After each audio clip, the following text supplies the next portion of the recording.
see the way they hate. And I know better than to listen to the people who are calling us names. I can feel the sunlight shining. Well, good morning and welcome to episode 830 of the Lots Project Morning Show, where the coffee's strong, the opinions are stronger, and everything's filter free. I'm Brian, your host, and it's... Whoa, wait a second. Sorry. Got alerts flying all over the screen. Clear that. All right. Anyway, let's start over with that. I'm Brian, and today is Monday, March 17th, 2025. This morning, I am drinking a Brian's Blend from foodforestfarms.com because life's too short for shitty coffee and not having alerts flying all over the screen. Anyway, at Food Forest Farms, your beans are roasted by real human hands using a clean stream air roaster. More than just a customer, you're always family. Get 10% off with code LOTS10, and the shipping is always free. While you're there, check out the C4 Club for even more awesome perks. Today, I've got an awesome story-packed show, a handyman gig gone wrong, some wild weather updates, a fresh conspiracy theory that got me thinking that I found over on Noster the other morning, plus an update on my driveway and roadwork progress. Grab some coffee, smash that like button, and let's get started. Wow. That's been a shit show this morning. I've been struggling with Zap.stream off and on here for a while, and I think they might have changed the host key again. But yeah, when things don't start on the other end of StreamYard likes to throw a fit and throw alerts all over the place, so it's kind of distracting. Good morning, Pip. Pip was in early, looks like, doing his little history segment. Again, 1776, today in 1776, American Revolution, the British Army evacuates Boston, ending the siege of Boston. And looks like 1966, off the coast of Spain in the Mediterranean, the DSB Alvin submarine finds a missing American hydrogen bomb. That's probably good they found a missing bomb.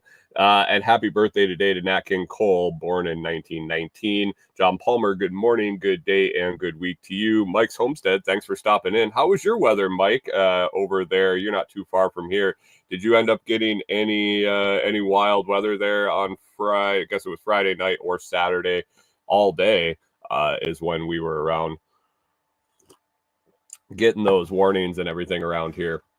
We didn't get too bad. I'll talk about that a little later. But anyway, it's a Monday morning. Here we are again. First thing up, what do I got here? First thing up is Handyman gig went wrong. Well, Handyman gig went right and wrong. Handyman gig went well. I'll start there. I was on Facebook the other day last week, so it would have been after the show, Monday or Tuesday. Just in a local Facebook group, I was scrolling through and I saw somebody needed a little work done here right in town. So they were a couple miles from me. Their ad was like, I need someone to cut the legs off a bed frame with a chainsaw. And I kind of sighed and I was like, oh, well, I don't really know what that's all about, but I have a small chainsaw. I have a chainsaw available. We have a little electric chainsaw, so wouldn't have to haul the thing outside to use a gas chainsaw. I don't have to use gas inside. Lots less mess, lots less exhaust, and yeah, just noise and the whole thing. So that little 12-inch DeWalt chainsaw that I've been using to process our firewood, I thought would be a perfect thing for that. So the post had only been up a couple minutes, and I sent her a message and I said, hey, I can help you with this. I can do this. When are you looking to have it done? I can probably swing over right now. And she was like, no, I got this and the other thing going on right now. Maybe tomorrow, can you give me a call at noon and we can set things up. I was like, sounds good. So thought about it overnight. I was like, this can't be that hard. She just wants the legs cut off. I said the only thing that could get a little wonky is if that chainsaw blade or the chainsaw bar was tilted at all. Might get a little uneven legs.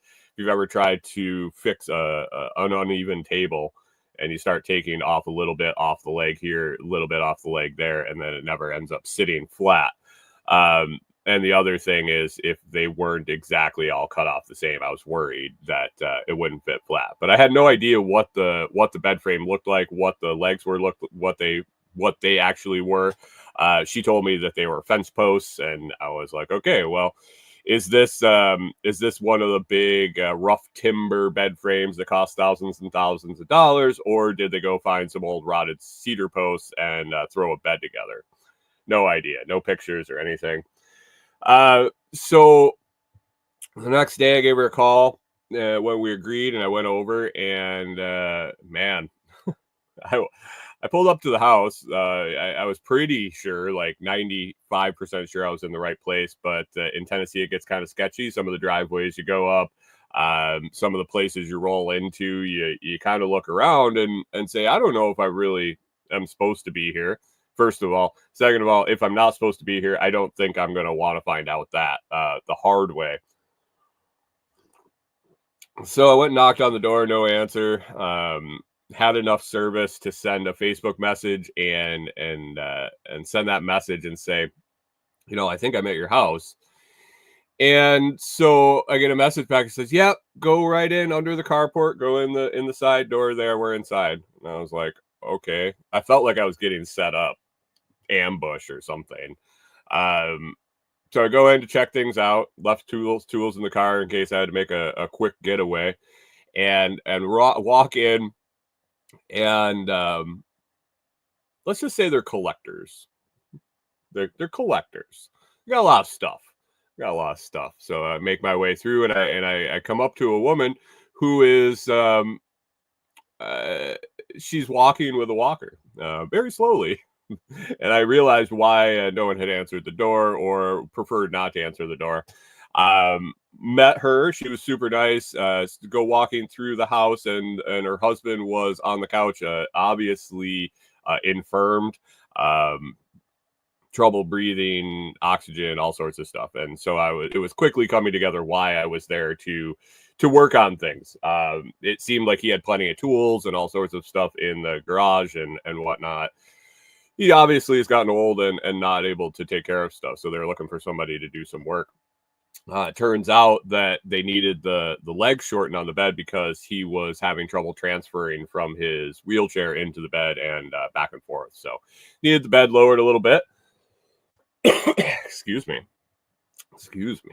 And so I checked it out. It was a really cool bed frame. He actually used round. He had one or two round fence posts, like 4-inch fence posts that he had left over from a project, and he made a really cool bed frame out of like 2x6s, 2x4s, and the posts for the corners.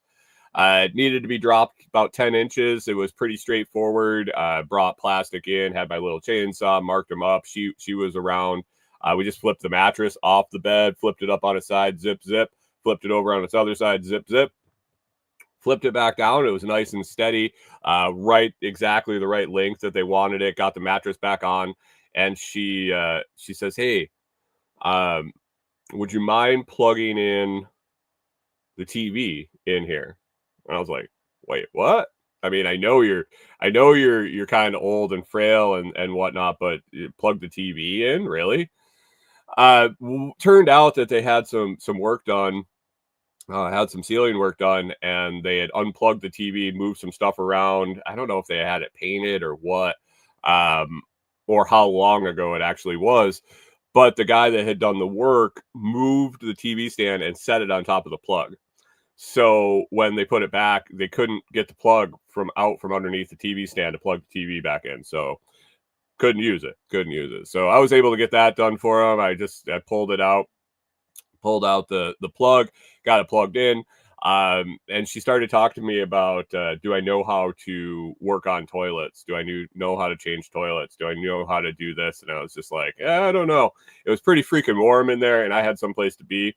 And I was like, I don't know. I don't think so. I don't have a toilet. I use composting toilet. It's been a long time since I've had indoor plumbing. Just, making my way towards the door. On my way, she wrangled me and asked me if I could hang up her cable that they knocked down. They had like their TV cable ran from room to room. It was a wired mess, but it had knocked down, and it was like hanging in front of the doorway. And they asked, since I was tall, if she gave me a nail and a hammer, if I could tack it up over the door frame again. And I was like, okay, yeah, somebody's gonna get hurt. Let me do this real quick, and then I got to get out of here. And so I grabbed a step stool, and she gave me some nails and a little hammer. And the nails were already all up there, and literally I just popped the cable back into the nails that it had been in prior. So not a big deal, not a big deal. And we go over, and she asked me to sit down. She was going to send me. She paid me Venmo, and so sit down, and she's getting my information. She's getting her phone out, and we started talking, and I got talking to her husband, and nice folks. It's just exactly what I had suspected. Is he just got to a point where I don't know if maybe COPD or some sort of lung illness, and just can't do anything anymore. Stuck on the couch, drugged out on oxygen, and it was kind of heartbreaking to talk to him, because it sounds like he used to do a lot, and I think it sounds like he used to take pretty good care of stuff. But they started asking me if I knew how to do this, that, and the other thing. They needed a vent hood put in over their stove, and run outside. And like I said, I didn't have a whole lot of time right then. I wanted to get out to the property. I had some stuff to check out there. And I said, I can come back next Monday, today, and check this stuff out, and see if I can do it. So I don't really have time to look now. I'll come and take a look, and if I can do it, I'll get you a quote. So I went on my way, and later that evening, I sent her a message back, and I said, when I come on Monday, I'll take a look at that toilet that you said you needed worked on, and the vent hood, and see what I can do. And she wrote back a little while later and sent me a list of 8 other jobs. So 8 total jobs that she wanted me to quote. And I was like, wow. From going over to cut the legs off a bed frame with a chainsaw to bidding 10 or 8 to 10 jobs, because a couple of them were a couple of different things within the job. I was like, this could turn out nice. This could be a nice little side hustle here. And so I wanted to cover my bases. I mean, I am an anarchist. I'm a voluntarist. I don't really think I think it's a lot of bullshit, a lot of the regulations and things around. But being a non-resident in another state, maybe in a small town, not maybe in a small town, in a small town where you don't really know what's going on, I wanted to kind of cover my bases on what I was allowed to do, what I wasn't allowed to do. It's a different story when you're local. You got networks, it's word of mouth, it's cash overhand, it's this, that. I don't know many people here. I don't know them real well, if anything. And, I just didn't know. I didn't know what the deal was. So I started diving into Handyman rules, regulations, and laws here in Tennessee. And from what I came up with, and this might be completely wrong, I dug as far as I could and got very, very frustrated. But what it looks like is you can't touch anything that's basically touching electric if it's not yours. Homeowners can do whatever the hell they want. Like a lot of places, you can work on your own stuff. But the catch comes when you are hired to help anybody else. It appears that anything touching the electrical system in the house or the plumbing system in the house. So this is down to changing outlets, hooking up the electric for a vent fan, coincidentally, yeah, changing faucets, changing outlets, anything like that requires some sort of licensing. Obviously, the electrical requires an LLE, which is a limited license electrician license, and any of the plumbing requires an LLP, the same for plumbing. Electrical license isn't horrible. It's you got to pass a test. You got to pass you got to pass a test, basically code test, National Electric Code, and I looked at it, could probably pass it, but it is completely unnecessary. It's all sorts of commercial code and everything else that you wouldn't even be near for a handyman job, especially changing an outlet or putting in a vent hood. The plumbing is even worse. You need 2,000 hours of experience plus pass the test. So that's like a year of experience. I'm guessing there are some, maybe there's language in there for local exemptions, this, that, and another. But I don't have time to play those fucking games. I don't know where the county lines here are. I don't know where the regulations are, this, and, like I said, if I was local, I could probably navigate this way easier, but I can't put myself up. I can't put myself in the line of fire like that.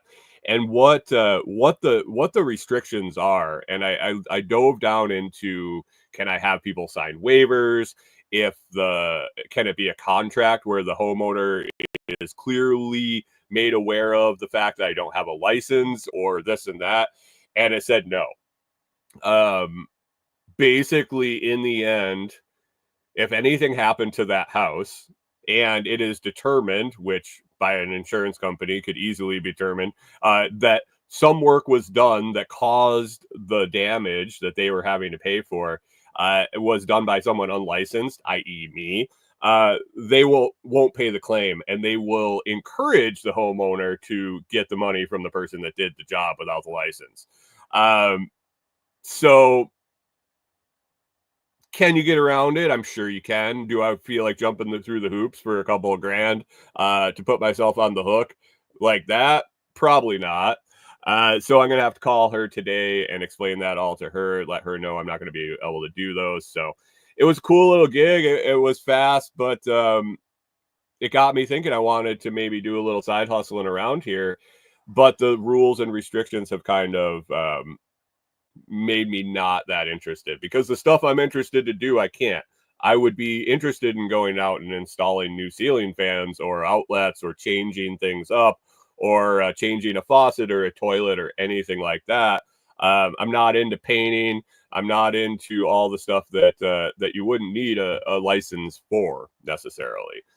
So that's kind of a bummer. And it's also interesting to see, since I've been here, I've been looking at these posts in the local Facebook groups when people need a handyman, and seeing the number of people that jump on them and comment on them in the comments. I was thinking it was Wild Wild West. I'm curious how many of these folks know this stuff that I found out in an afternoon. I'm just curious how many folks are out there putting themselves in the line of fire of insurance companies. This is one thing where I'm going to choose not to poke the bear, I think. So anyway, it was a good gig, paid well, and I'm guessing it would have paid well for more work, but it turned out that 7.5 out of 8 of the jobs that she requested a quote on, I wouldn't legally be able to do. So there's that. Anyway, that was my handyman gig from the week. It was interesting. Anyway, before we dive into the next topic, I want to tell you about an awesome opportunity. If you've been curious about AI and ChatGPT, how to use ChatGPT effectively, the class that I took last month is going to be running again. You can check out Joshua Hale's 30-day ChatGPT challenge. Last month it was 28-day. Now we bumped it up to 30-day. I took it last month, and it's worth every penny, whether you're a beginner or looking to sharpen your skills with AI and ChatGPT. This is a workshop that will help you get the most out of those AI tools. You can sign up today. I'm going to drop the link in the comments, and it's also in the video description and the audio description. So if you're watching later, or you want to check it out, or you're listening, definitely check down in the notes and find the link. I 100% recommend Joshua's program. If you whether you've never even logged on to ChatGPT, you don't even know how to sign up, you don't know where to go, you don't know how to make an account, up until you're using it, you understand the premise of it, you're just not getting out of it what you want. This is going to change that. So sign up today. It's going to start here in a couple weeks at the end of March and run through 30 days of April. Definitely want to check that out at the link in the comments or the description. Next thing we're gonna do, move on to some crazy weather. We had a rough one Friday night into Saturday. I asked Mike's Homestead here how his weather was. He said lots of rain, but no warnings and little wind. We had wind for sure. We definitely had wind, but we were able to avoid the majority of the rain. Or the warnings. We got a ton of rain. We got a bunch of downpours. We got some heavy winds, but it was just sporadic. It wasn't like Oklahoma. What's Oklahoma got? Missouri. I know Missouri got a bunch of tornadoes. I'm not sure Oklahoma. Missouri got a bunch. Arkansas. It looked like there were a ton of tornado warnings in East Tennessee, Kentucky, all around us. Mississippi. Alabama, and there was this big open spot in West Tennessee. We didn't really get any of the tornado warnings. They never really manifested here, but man, going into it, it was hyped up big. We kind of kept an eye on the weather. Going into Friday night, we were going to bed. It was supposed to start around 11. I don't know if it started that early. I slept like a rock all night. Corey let me know she woke up a few times, and a few times the siren was going off here in town. And we haven't really figured out what the siren alerts for anymore. Corey and I were both talking about when we were kids, if the tornado siren was going off, that meant there was a tornado on the ground. It was take cover. You were going to get lifted up, sent to Oz. It's on. Like you need to get the hell out of the way. And it doesn't seem like that anymore. It seems like the siren goes off for severe thunderstorms, possibly tornado watches. I don't know what the criteria is, but when you wake up at 4 a.m. and the siren's going off and you don't know what the criteria is, and it's dark and it's cloudy. Corey said she was trying to look for funnel clouds and the lightning strikes. And the shitty part about your internet going down when the weather gets shitty is so does your weather apps. But we rode through. It wasn't horrible overnight. Lots of heavy rains. John Palmer saying not tornadoes, really just high winds all day Friday, 60 to 80 mile an hour all day out there in Oklahoma. Overnight it wasn't bad. It calmed down a little bit in the morning. We were able to get the dogs a little walk, and then we got some pretty decent downpours. It was what it was. I mean, watching the weather constantly, things were changing, things were updating, getting better, getting worse, and it just worked out to where we didn't really have any threats of tornadoes, which is nice. Corey and I discussed it again this year. We are kind of in a messed up situation. Being in the camper, we don't have a real safe place to go, even going into the truck. We've discussed that. There is a shelter in town. There's community shelter, but I highly doubt we'll be welcomed in with our 2 dogs. I haven't checked this, but I just have a feeling, and I don't know if I want to deal with that either. Better than being dead kind of thing, but And Corey and I talked about it, and we're like, if we can't, Corey would rather ride out a tornado and take her chances of being unalived by the tornado than go to the shelter and have something happen to her dogs. Like, she would rather be here with them and die with them, I think. And so we've resigned ourselves to the fact that until we have our cabin, until we can dig a shelter of our own, that we can take our family with us. Because, I mean, in reality, would you leave your kids at home to go stay in the shelter if they didn't let your kids come? And that's where she's at. And the snails, too. I don't think she's going to take the snails with her. So we just, it's one of those things where you roll the dice. And if we got to move, we got to move. Our camper is in a place where right now it would take a long time for us to button up. We've been here long enough that everything is taken out and set up to be stationary. So we're not going to be out rolling away with a tornado threat. Maybe drive the truck. Maybe, I don't know. We'll see. We'll see when it comes to it. Hopefully, this storm season, knock on wood, is light and we can roll through with not much issue. But lots of hype coming into this storm, and it was a nasty storm. Don't get me wrong. I think I was reading that at least 50 tornadoes touched down out of the storm. It's a lot. Just happened to be not many in our area.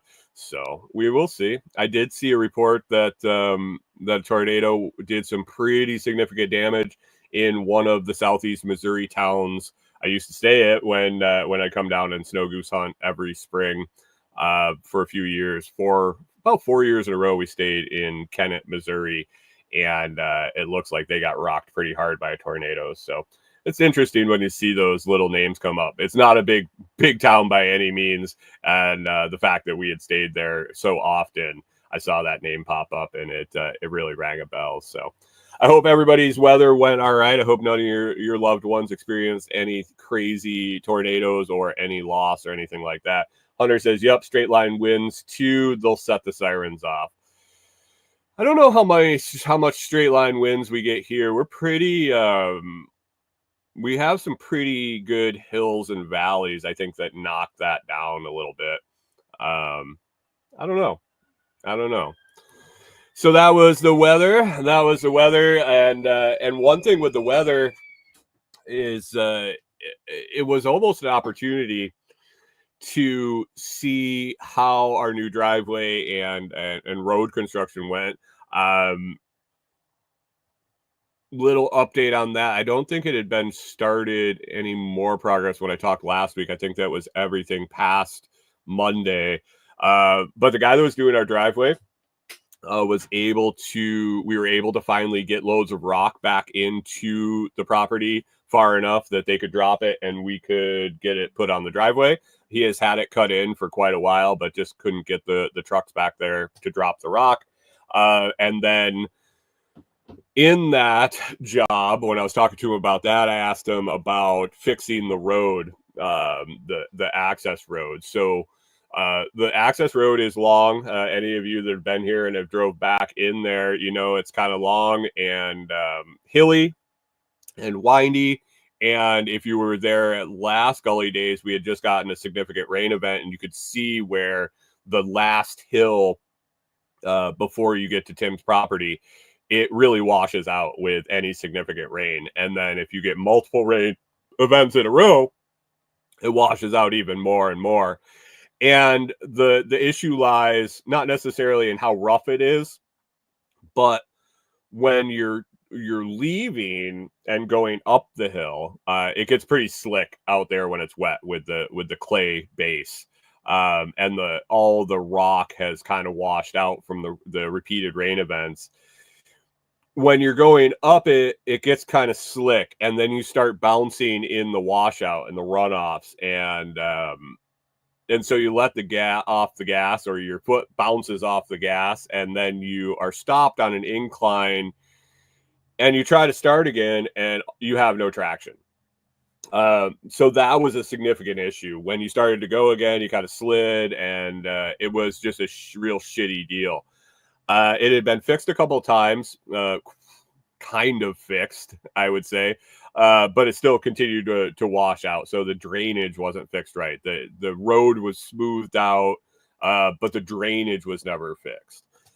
So I talked to Tim. I talked to Mario, our buddy that was doing the driveway work.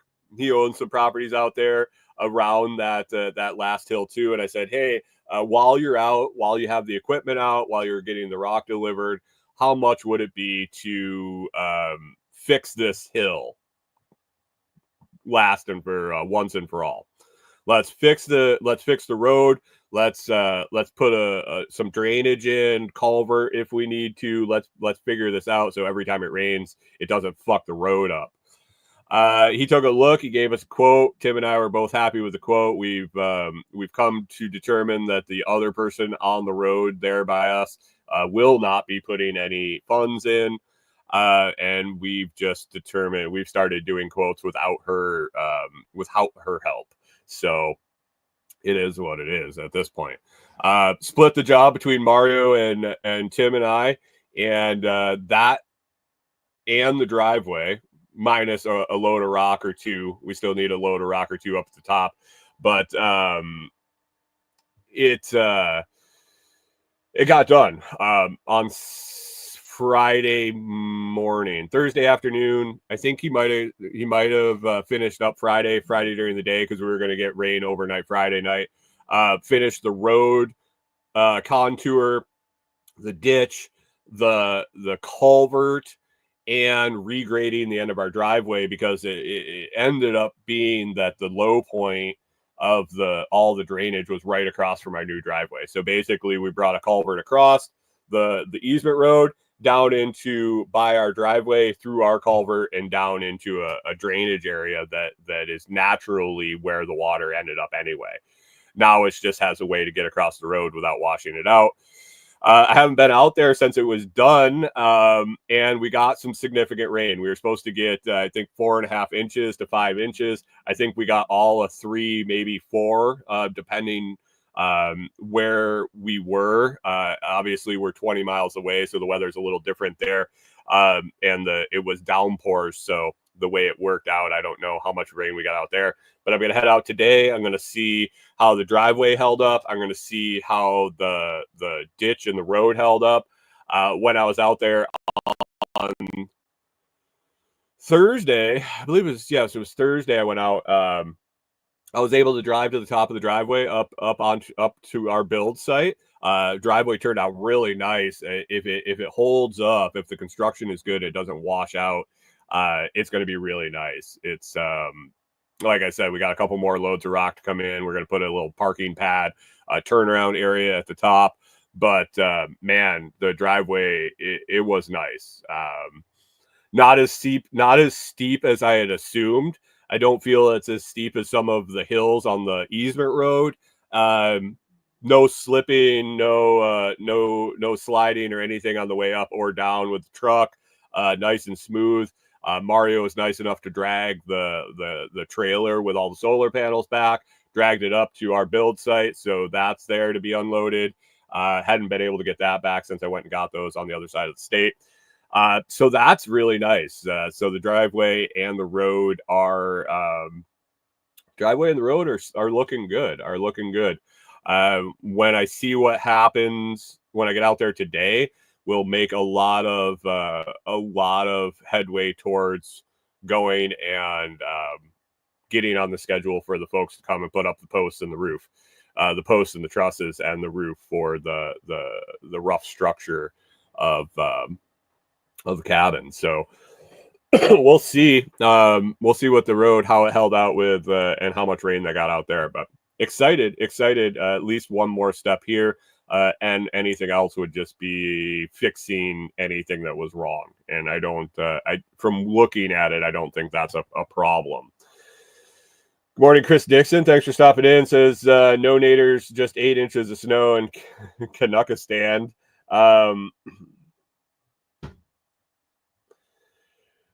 Dixon says, now with evidence of development, are you concerned with Snoopy people? We'll put a gate at the bottom of the driveway. We are at the end of a we are at the end of a one-way easement, or a one-way access road, I guess. I guess it's an easement. It was developed already. There was someone that lived behind us.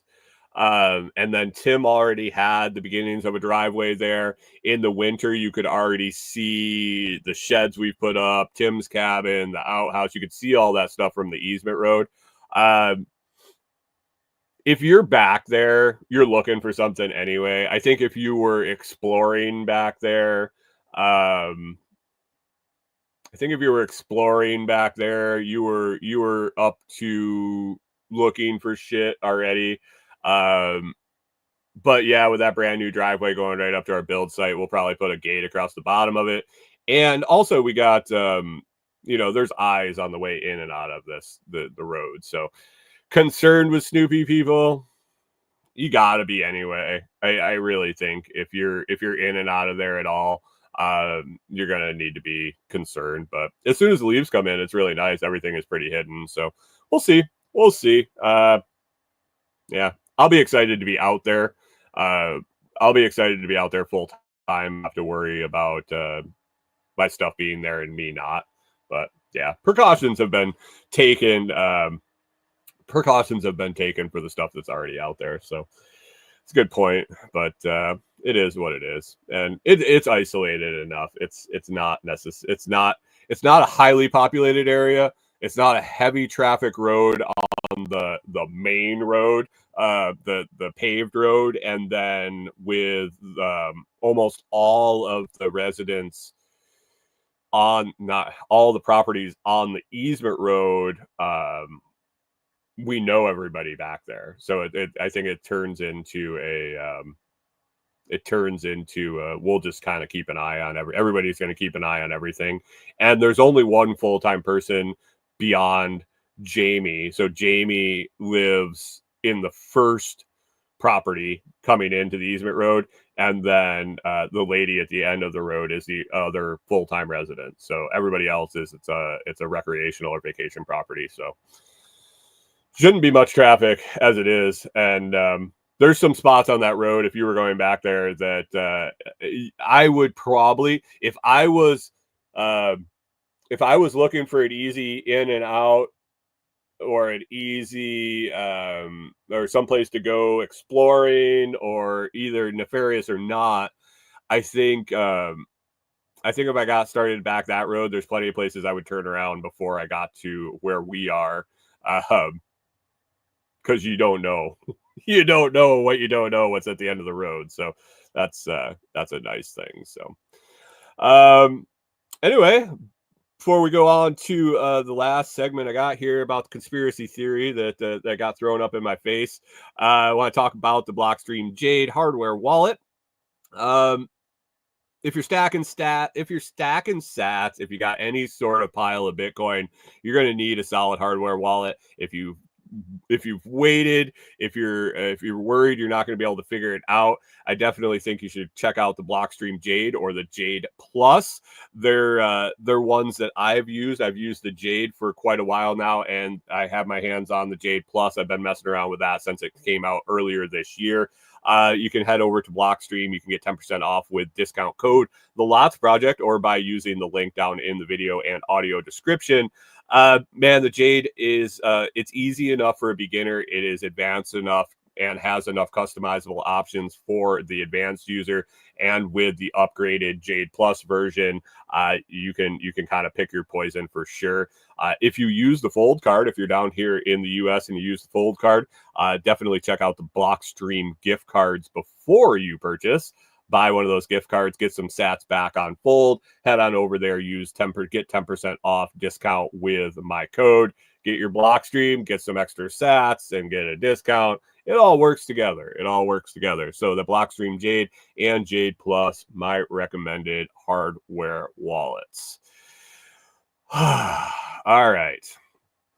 New conspiracy theory. Let me get some coffee for this shit.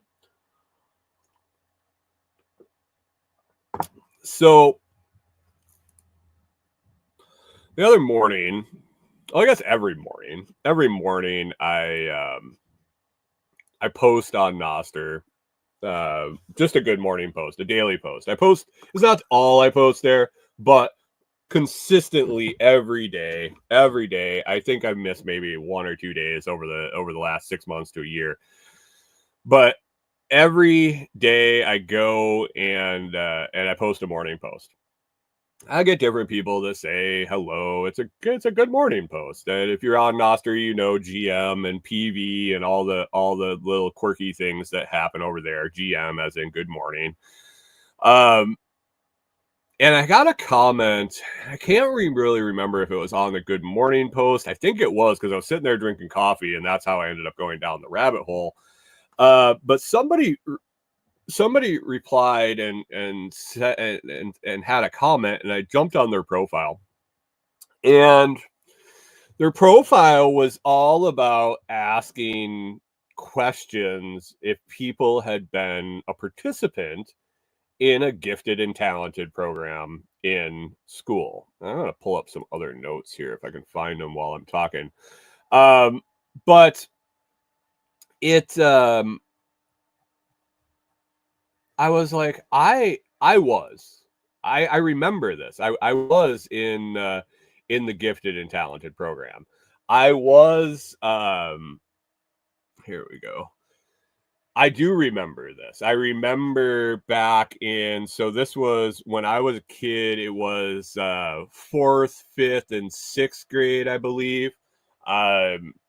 You got, it wasn't a class. It wasn't a class path. It was just like a bonus enrichment pull out from the regular class type of thing. Like a couple times a week for an hour or two, they came and they got you out of class and they took us over to an auxiliary building, and we did weird shit. Just different projects from school. It wasn't the same type of learning, the same type of projects, the same type of anything. Abstract learning is kind of how I described it when we were talking about it in the Telegram group.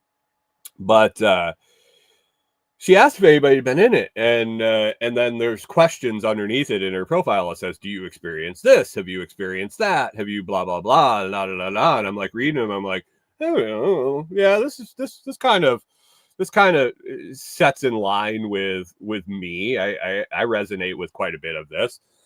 And as I got down to the bottom of her profile, it says, "Have you looked into the conspiracy theory behind the gifted and talented education programs?" And I hadn't until now. So now I have a new thing to look at. Now to kind of quantify the time period I'm talking about, I figured out that it would have been like 1988 through 1991. Chris Dixon says, just another way to get you beat up in middle school. Yeah, maybe. Yeah, this was 4th, 5th, and 6th grade. But I do remember it a little bit. I definitely remember participating. I remember getting pulled out of class. I remember the instructor's name, actually, is the odd thing. But I did a little sleuthing on the interwebs, and this is kind of some of the stuff I got back. Conspiracy theorists who speculate about gifted and talented education, the GATE program, in the late 80s and 90s often suggest that participants may experience unusual symptoms or life patterns. These theories are not supported by mainstream science, weird, or the education research, weird, but they typically include claims related to behavioral, cognitive, and psychological effects. Now, in the Telegram group, I had some interesting feedback. I think it was Mona said, all the symptoms you described, because I pasted this research back over on in the Telegram group. She said these all kind of align with low-level ADHD or low-level autism. And I was like, well, that, it is what it is. But it's kind of like a chicken or an egg thing. Did the gifted and talented program spur or foster the workings of your brain that way, or were they identifying these symptoms and trying to develop educational systems to help them, or were they honestly just trying to enrich students that they thought had talents? I don't know. Am I special? I don't think so. But we are. I was there. There I was. I do have to say I did well in middle school in like standardized math tests. Never really was a fan of the other stuff, but math came really easy to me, so that might have landed me in one of these programs. So some of the common symptoms and experience mentioned in the conspiracy theories written out. John Palmer says Brian and Rain Man do kind of rhyme. Common symptoms and experiences mentioned in the general conspiracy theories around this topic. You got increased sensitivity, you got heightened intuition or a sixth sense, sensitivity to electromagnetic fields, frequencies, or energy shifts, and more intense emotional or sensory processing, lights, sounds, and textures. Just go back and listen to any episode about grounding and frequencies and resonance and nature and things like that. Kind of in tune with that. Unusual cognitive abilities and memory issues, enhanced pattern recognition or problem solving skills. I don't know. That's only what I did for a living for a decade. Fluctuating IQ or brain fog at times, occasionally difficult reading, recalling childhood memories. I kind of remember being in this program. Feeling as if knowledge downloads into the mind. I got a lot of personal experiences over the years that really align with a lot of these things, and it's way too much to dive into on this episode. I'm monitoring this conspiracy theory to determine if it's something I wanna latch onto long term. But number 3, paranormal or supernatural encounters, increased reports of deja vu or precognition. Different periods of my life, I've been on like a constant deja vu trip, like frequent deja vu, and some precognition. There's been some things that I've dug into on that. Vivid dreams with complex coded messages. I tell Corey about my dreams, and she's like, "Are you kidding me?" She rarely remembers her dreams, and I am constantly waking up in the middle of vivid and odd dreams. Encounters with shadow people or lucid dreaming experiences, feeling guided or watched by unknown entities. I'm not a paranoid schizophrenic, I swear, but that guy's watching me. Number 4, emotional and social struggles, difficulty conforming to traditional work and school structures, periods of extreme loneliness or feeling alien from others, a strong anti-authority mindset or questioning of societal structures, health anomalies, unusual allergies or autoimmune responses. I don't know about unusual. I don't know about unusual or autoimmune responses. Unexplained headaches or neurological symptoms. Sudden, intense upgrades in awareness or perception.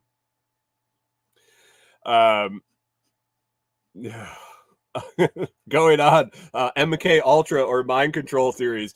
Some believe the GATE program was a front for cognitive testing, brainwave monitoring, or conditioning experiments. Theorists claim that sleeper agent triggers or post-hypnotic suggestions could be implanted. Reports of missing time or gaps in memory from school years.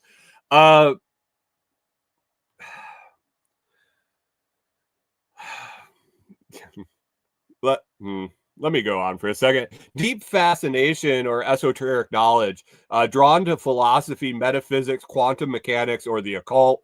Early exposure to advanced or cryptic materials not usually taught in public schools, and feeling an innate mission or purpose that is difficult to define. Now, this list is like a fucking horoscope. I think this list could randomly here and there be applied to most anybody, especially most anybody searching for parallels and conspiracy theories.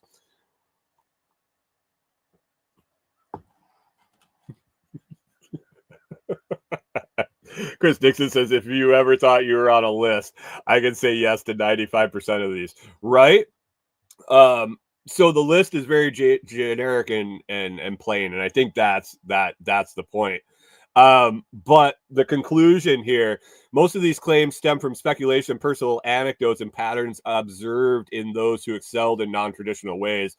While it's true the GATE program focused on critical thinking, creativity, and problem solving, there's no public evidence that they were linked to secret government mind control experiments. However, the overlap of gifted education with cognitive psychology research has fueled these conspiracy theories.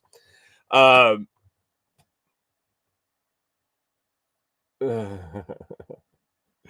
says, what you want to bet the number of people in just these groups were in GATE? I asked in my group, and quite a few folks participated. John Palmer says, I don't remember much of anything before the age of maybe 10. I do remember bits and pieces. I do remember like some weird shit, and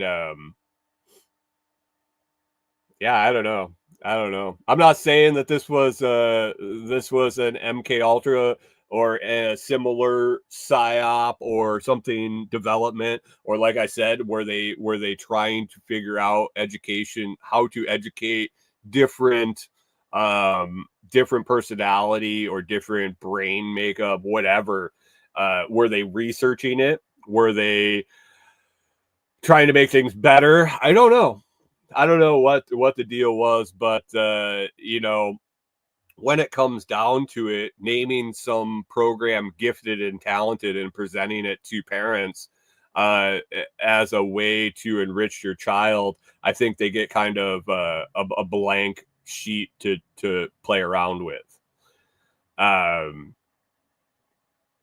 think, especially in the 80s, 90s, if you presented parents with the fact that their child was special, that their child was above average, that we want to put them in a classroom and do some alternative teaching methods, or try to stimulate their creativity or whatever their gift is, I don't think there's a lot of pushback. I don't think there's a lot of resistance. I think you would pretty much have the students like putty in your hands. Not that the public education system, and we can look at that right now, where kids are going to school and they're upfront about the fact that they're secretive about what they're teaching your kids. At this time, you could literally get permission to do whatever the fuck you wanted with the kids. So I don't know. It's interesting. It's something to contemplate. Will I dive down the road any further? I don't know. I am not sure, but it was definitely a fun thing this was what I was poking around looking at when we were having all the storms and we were basically trapped inside and really couldn't do a whole lot because at any point our internet was going off and on. And so Corey and I hung out, watched some TV and looked at this stuff. Hunter says, now with the psych issues with these special kids, is this just a bummed out adult trying to make themselves special again? I don't think so. I did have the thought of, so obviously we know that the rates of autism, slight to severe, and ADHD and all these diagnoses are through the roof. And there's all sorts of theories out there to why the jabs, the baby jabs, all the different shit that are blamed on increased autism, increased ADHD. Has anybody ever thought that it was stimulated through both education and obviously ADHD, the short attention spans of the world right now? But can these things be encouraged, developed, and enriched through early childhood education? Could there have been research both for and against that with kids, identifying different patterns in kids and saying, can we bring this further out in them, or can we learn different ways to teach them? There's so many different avenues this could go down. So Hunter says, oh yeah, look into telepathy tapes. Yeah. It's something. So if you were in this program, in any of these programs as a child, man, join the Telegram group. Let us in. Let us know. t.me/LotsChat. t.me/LotsChat. Leave a comment on the podcast or any social media post where you see me out anywhere. I'd love to see your experiences with the gifted and talented program. Yeah. So anyway, I'm going to be starting to try to keep this too close to an hour to get out of here. We're kind of changing up our routines around here and doing some different stuff. But let's recap what we talked about today. My handyman job and then disappointment after getting asked to quote a bunch of gigs and not able to legally. You can go back and listen to that quick. Also talked about the weather we had over Friday night, Saturday, the driveway and roadwork progress out at DG and our future cabin site, and then the new gifted and talented theory that is on my radar. I want to thank everybody that's been hanging out. John Palmer, Chris Dixon, Hunter over on Twitch. Appreciate you guys being here. Anyway, if you guys want to support the show, you can scroll down in the video description, in the audio description. I got links down there that when you click those, I earn a little bit of commission. I got a link for the AI workshop, Joshua Hale's AI workshop, 100% recommend you take that. It's worth the money. Blockstream Jade, if you're looking to get a hardware wallet to hold your sats, hold your Bitcoin as we run into the bull run. After we get over this little dip, we'll bounce up, and you're going to be happy you had a hardware wallet. Got a link for Ember, the Ember app. Come over and earn Bitcoin with me daily. Basically, hit a button once a day and start your little mini miner on your phone, and it adds up. I think I'm up to about $90 withdrawn in sats. Also links down there for the Fold Debit Card. You get a 20,000 sat bonus when you sign up and use your card for the first time. I get a little kickback too of some Satoshis. Appreciate that. And you can always find a bunch of products over on the Amazon storefront. Link down in the show. Guys, if you enjoyed today's show, be sure you hit that like button, subscribe, and share it with someone you might find it interesting. Take the episode, share it with somebody you know that might want to listen to it. Maybe they were in gifted and talented. Maybe they're a handyman here in Tennessee, and they can tell me there is a way around these laws, or anything else they'd like to hear about the show. I will be back next Monday to talk about God knows what's going to happen this week. Got a lot of time to spend out at DG. I think things are going to start popping here pretty quick, and we'll be seeing a lot of growth in the next few weeks. So I hope you enjoyed the show. I hope you have a fantastic day, and we will catch up with you next week.